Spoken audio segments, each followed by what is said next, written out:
Here's a horror story for you. The old mansion had been abandoned for decades, its grandeur and beauty slowly being consumed by the passing of time. The once manicured lawns were overgrown, the paint was chipped and faded, and the windows were boarded up. But it was the perfect place for a group of friends to spend a night, fueled by curiosity and a desire for adventure.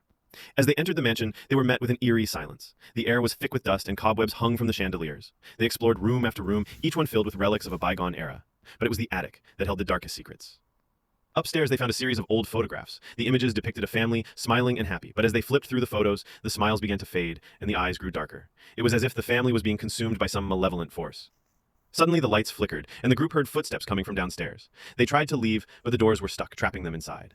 The footsteps grew louder, and the group realized they were not alone in the mansion. One by one, the friends began to disappear, dragged away by an unseen force. The last one standing, a young woman named Sarah, stumbled upon a hidden room deep in the attic. Inside, she found a series of journals belonging to a young girl who had lived in the mansion decades ago. As Sarah read the journals, she discovered that the girl had been subjected to unimaginable horrors at the hands of her family.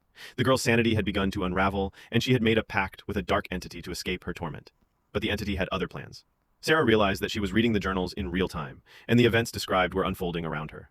The entity had been awakened, and it was coming for her. As the lights flickered once more, Sarah heard her name being called. She tried to flee, but it was too late. The entity had her, and she was dragged screaming into the darkness, never to be seen again.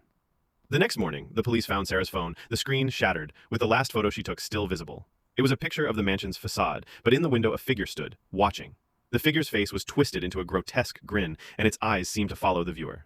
The police never found Sarah or her friends. The mansion remained standing, a testament to the horrors that lurked within its walls. And some say that on certain nights, when the moon is full, you can still hear Sarah's screams echoing through the empty hall.